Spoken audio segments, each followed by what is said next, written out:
요새 기재부, 뭐 관계부처 합동, 뭐 요새 세법을 계속 건드리고 있어. 이슈를 계속 만들어주고 있지 정부에서. 그래서 3월 19일 날 주택시장 안정화 방안이라고 해서 또 발표가 나왔어요. 이건 관계부처 합동으로 발표가 나왔고, 이제 뭐 내용을 보면은 주택시장 동향을 한번 보고 시장 상황을 한번 평가하고 안정화 방안 어떻게 할 거다 뭐 이렇게 했는데 결국에는 조정 대상 지역 늘려보겠다 또 한번 건드려 보자 이 얘기인 것 같아. 사실 최근 주택시장이 처음에 그러니까 최근에 뭐 촬영할 때 얘기한 적은 있는 것 같은데 파란당이 잡으면 집값이 올라간다 뭐 이런 얘기를 한 적이 있었어. 근데 역사적인 12월 3일을 뒤로 하고 이제 탄핵이 진행이 되면서 파란당이 잡을 것 같은 기조가 좀 늘어나면서 진짜로 주택시장이 약간 들썩들썩했어요. 강남 쪽이 최근 7주 만에 어마어마하게 저기 상승률이 올라갔다라고 지금 통계 자료가 나와 있어요. 7주 만에 뭐 0.00에서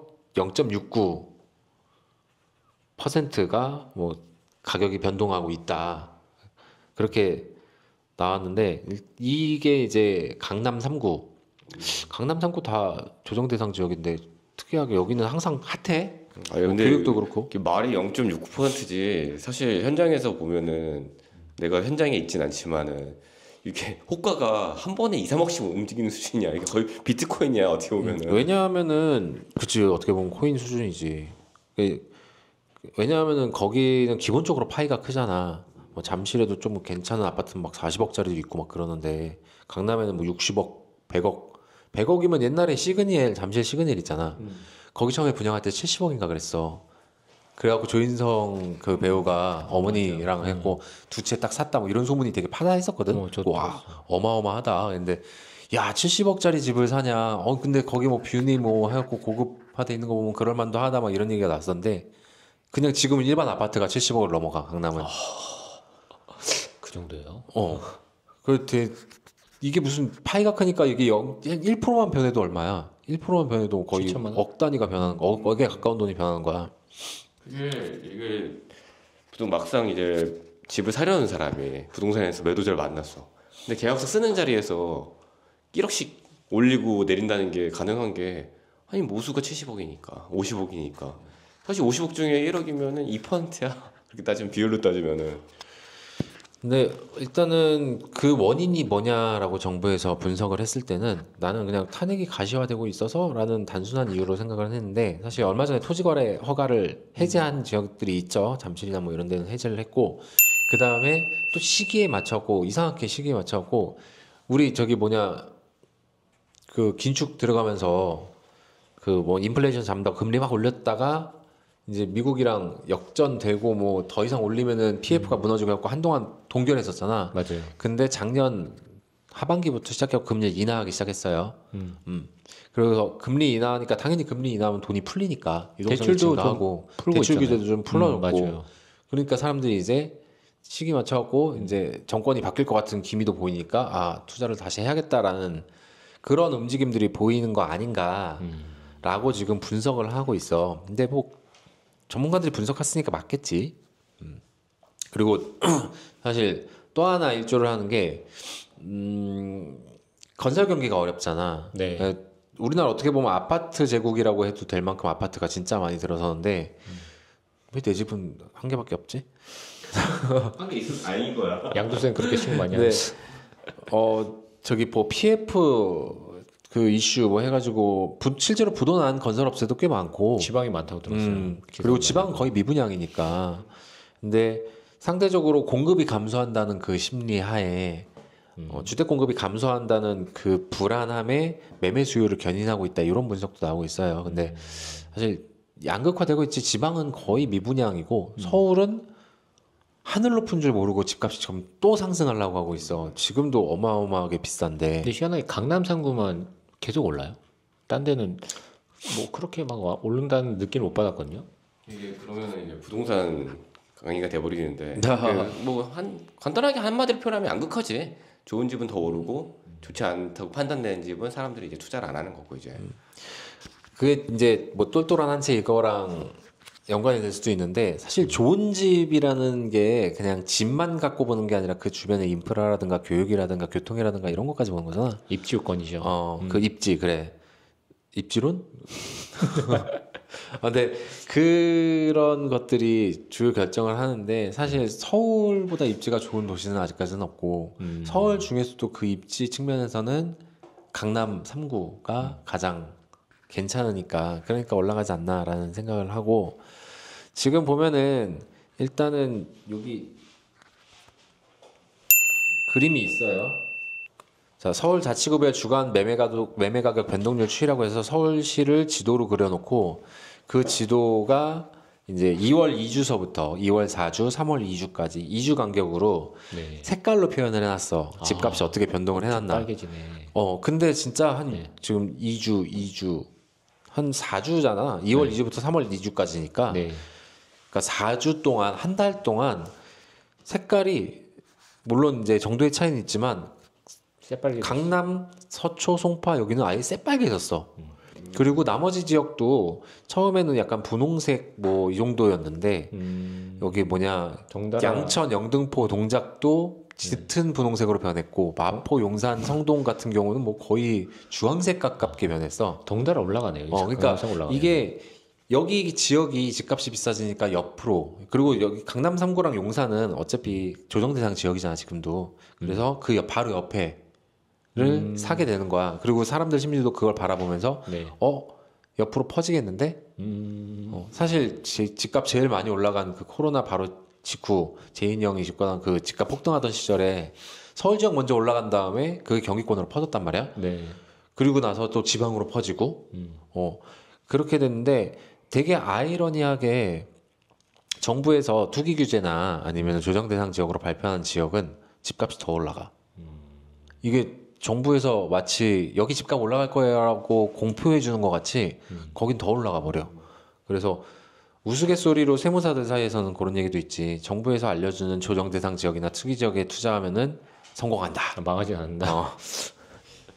근데 이게 토지거래 허가 구역인가? 그거를 풀면서 이게 지금 한 달새 확 올라가지 않았나요? 토지거래 허가 그치.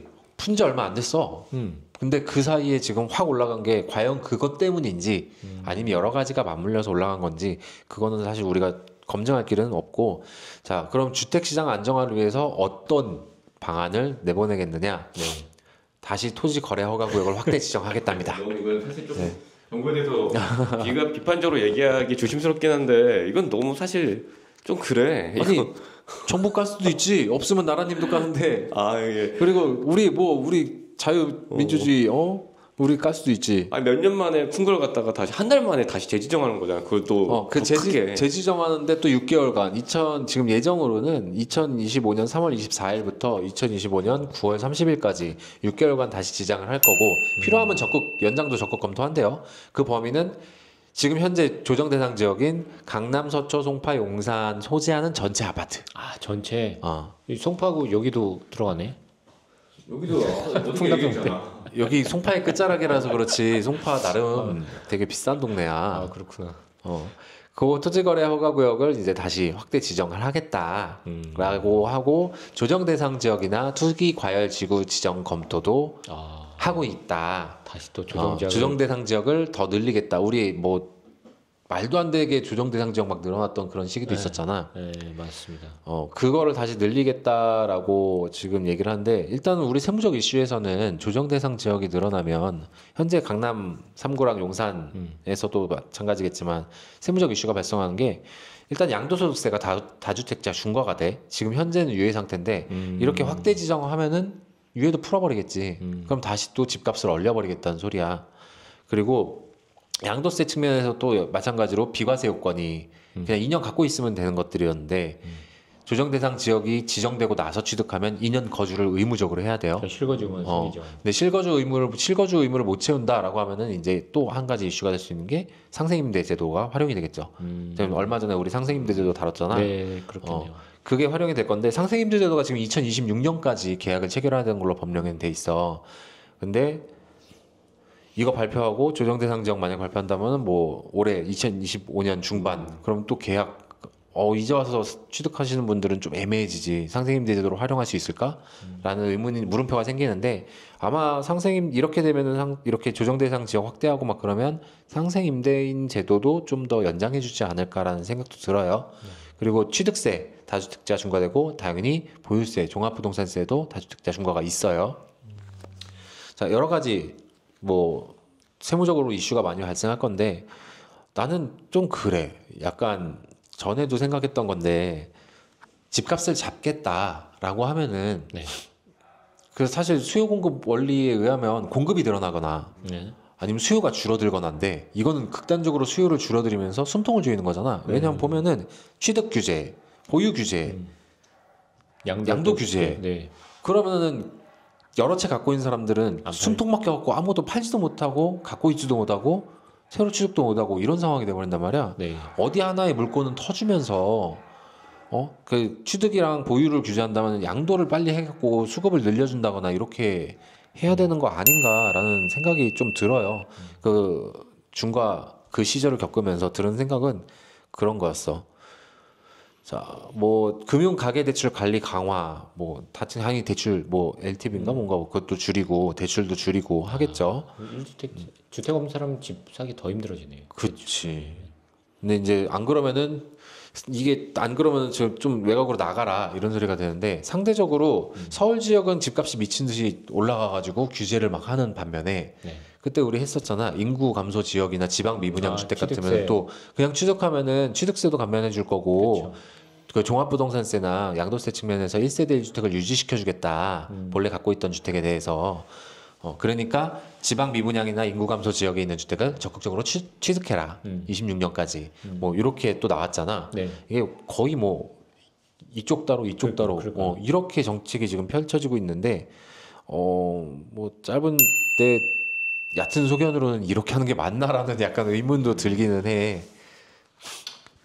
사실 결국에는 비수도권에서 수도권으로 다 지금 돈을 싸들고 온다는 얘기잖아. 쉽게 속도 있게 표현하면은. 근데 결국에는 이제 그 비수도권으로 다시 그걸 물결을 돌려야 되는 건데 과연 이게 세제나 이런 대출 같은 금융 제도로 바뀔 수 있는 건가? 어떻게 보면 근본은 사실은 살만한 동네로 만들어야 되는 거지. 뭐 교육이 됐든 직장이 됐든.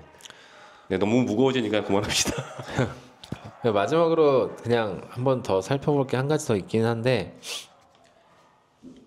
아까 그 색깔로 나와 있는 지도 보면은 대충은 조정 대상 지역이 어떻게 퍼져나갈 거라는 게 예측은 좀 돼요. 지금 보면은 그 4주 만에 서초, 강남, 송파, 용산까지 빨간색으로 변했어.